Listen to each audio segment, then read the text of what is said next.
ছোলা পনির বানানোর জন্য আমি 4 থেকে 5 ঘন্টা আগে কাবলি ছোলা 250 ভিজিয়ে রেখেছিলাম।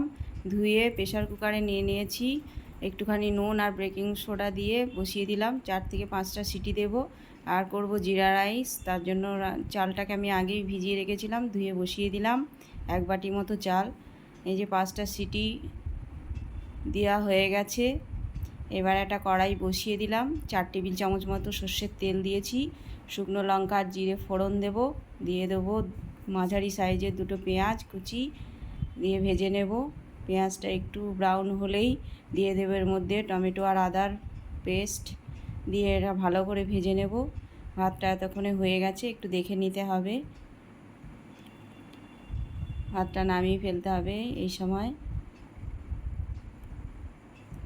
তারপরে দিয়ে দিলাম স্বাদ মতো নুন।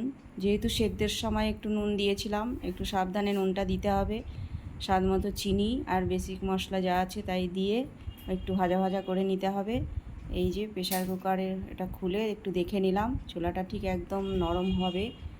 ছোলাটা জলটা ছেঁকে প্রথমে একটু মশলার সঙ্গে ভেজে নেব 1 থেকে 2 মিনিট।